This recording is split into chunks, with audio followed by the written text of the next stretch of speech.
Então saiu o mais novo filme da Marvel, Thunderbolts, com asterisco. Quer saber o que é esse asterisco? Quer saber o que eu achei no filme? Então vem comigo, Astro Play! Mas uma hora você percebe que existem pessoas más e pessoas piores ainda. E nada mais. Olha só vocês, que fofinhos.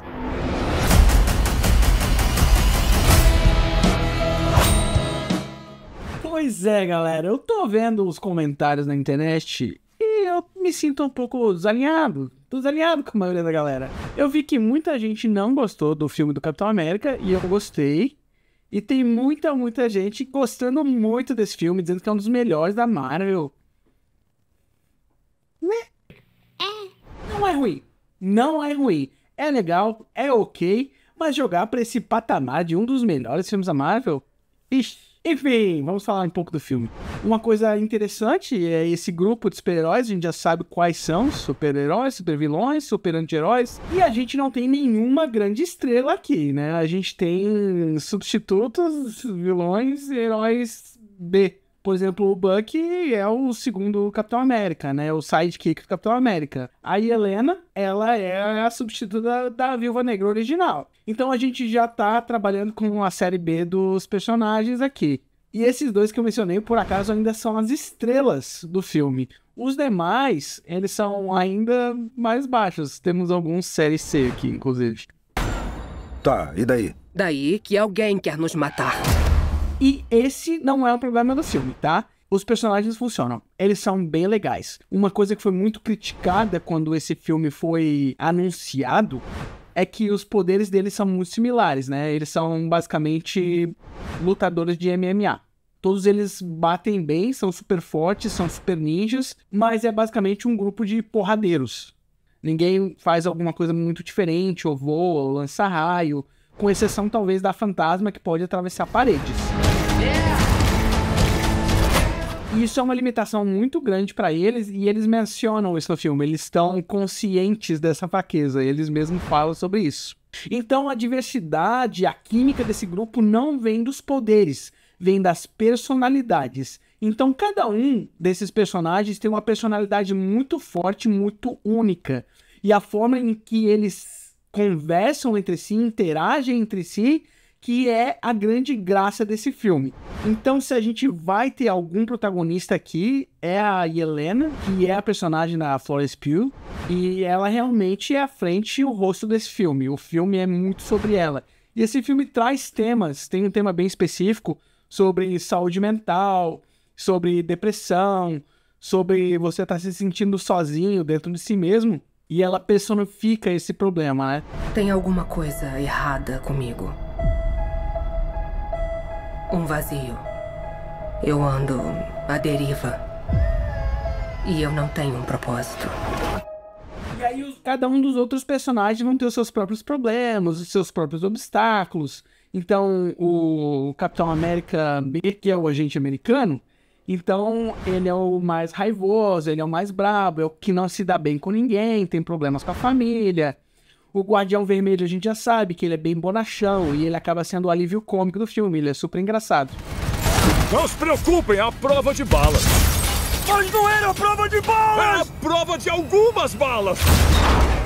É muito maneiro uma hora assim, porque ele é da Rússia, né? E o Bucky, que é o Soldado Invernal, ele era um agente da Rússia. A hora que o Bucky aparece pela primeira vez, assim, em ação, dá pra ver ele super fã, assim, o Soldado Invernal. Tipo, é a inspiração do cara, sabe? Muito maneiro. E aí eles começam a trabalhar juntos, então essa dinâmica é muito boa, muito legal mesmo. Por quê? Tem outro compromisso? Eu adoro esse cara. E o filme tem uma veia de humor muito bem-vinda, ele é muito divertido, principalmente nesse personagem aí. Mas eu acho que às vezes passa um pouco da linha da graça. Não necessariamente o Guardião Vermelho, mas, por exemplo, a Val, ela é a Elaine do Seinfeld. Olha só vocês, que fofinhos.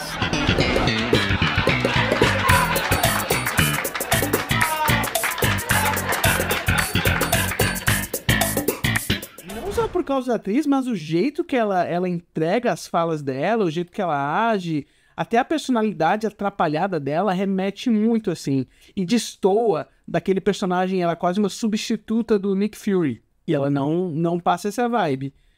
É mais um tema aqui de substituição, né? A gente tem a série B do Nick Fury que nesse personagem da avó. Então, de alguma forma, ela reúne esse grupo de personagens para enfrentar um mal maior. Só que não é bem isso. Não é bem isso. O filme finge que ele é uma versão do Esquadrão Suicida, mas ele é um pouco diferente. E eu, pra ser bem sincero, eu tô tendo bastante dificuldade pra falar desse filme aqui sem trazer spoilers, então eu vou falar um pouco do tom e de como eu me senti assistindo, mas no finalzinho eu vou falar um pouquinho de spoilers, tá? Mas eu aviso um pouco antes, caso você queira sair. Mas então esses personagens, eles se reúnem pra enfrentar um mal maior, clássico, né? E aí eu senti que a ação do filme, ela não acompanha esse nível de excelência, esse patamar espetacular que a gente tá esperando no filme de super-heróis. Inclusive, esse super vilão que eles têm que inventar, que tá no trailer, pra quem quiser ver, né? Ele espelha essa questão da Yelena, né? Dele ter os seus próprios demônios internos, os seus problemas internos. E quando isso vem à toa, acaba sendo um perigo pra cidade inteira de Nova York. Mas aí a luta final, o terceiro ato, eu senti que é bem anticlimático, tá?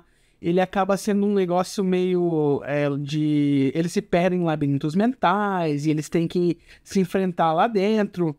E eu achei tudo muito pobre, muito triste, sabe? Assim, ó.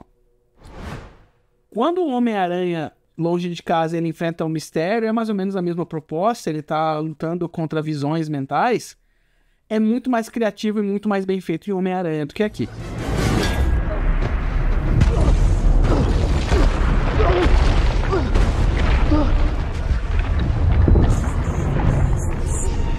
And all you had to do was step aside.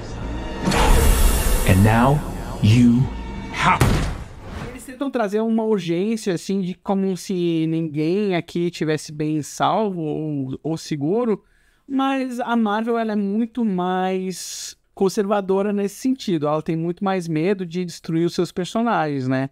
E isso aqui é muito mais evidente do que em Esquadrão Suicida, até mais do que o primeiro Esquadrão Suicida, tá? O segundo, eles matam um monte de gente, mas no primeiro eles são mais conservadores também, né?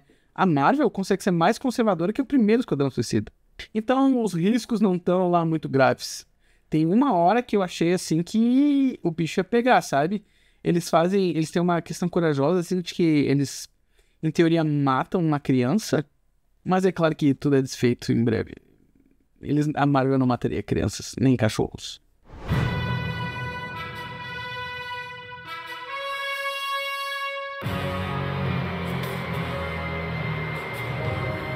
Enfim, eu me diverti, eu gostei do filme, ainda assim, gostei mais de Capitão América. É legal, posso recomendar, acho que a maioria das pessoas vão se divertir, mas eu não tô vendo o melhor filme da Marvel dos últimos tempos que vocês estão falando, tá?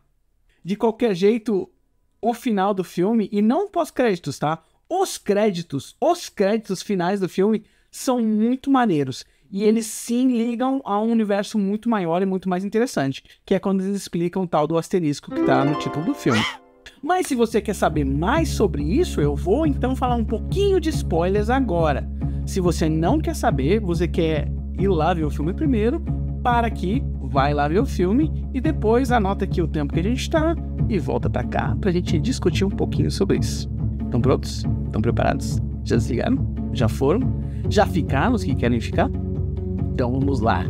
Então no final eles estão lutando contra o Sentinela. O Sentinela é o grande vilão do filme. E ele acaba se tornando o Vácuo, que é o lado bipolar malvado do Sentinela. Eu acho que o efeito que eles apresentam nele, de uma sombra com os dois olhinhos brancos assim, ficou muito maneiro, muito opressor mesmo, sabe?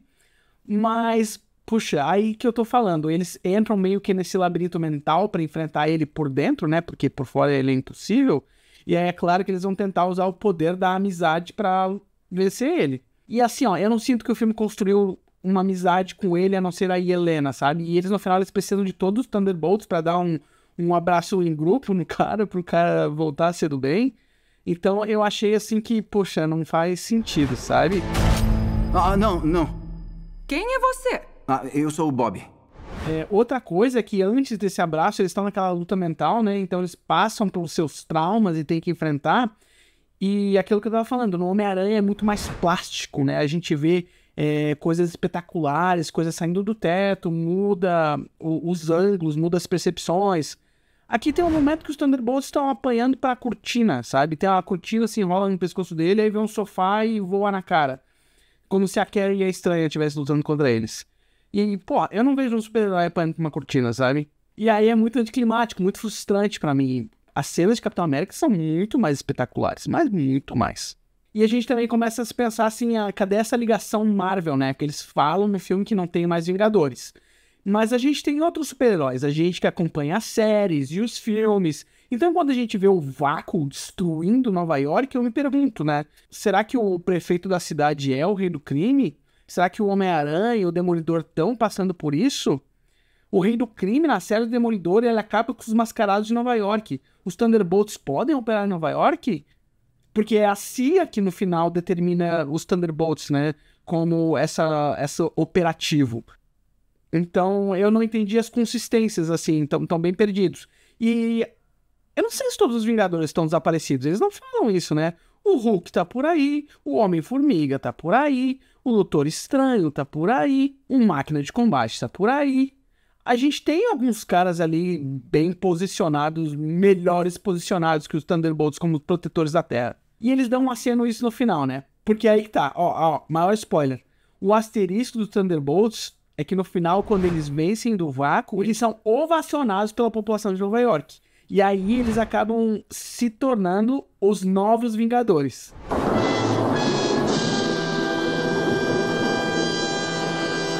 Tan, tan, tan. Então eles se mudam para a Torre dos Vingadores e estão operando lá. Eles têm o título, são os novos Vingadores. E aí o Sam Wilson, que é o Capitão América, não gostou dessa história e ele começa uma disputa pelo nome e provavelmente formando um novo grupo que deve integrar esses caras aí que a gente tá falando. Só que esse embate não deve acontecer na Terra. Ele poderia acontecer na Terra dos Novos Vingadores contra os novos Vingadores? Vingadores antigos? Porque eles não são os Vingadores antigos, né?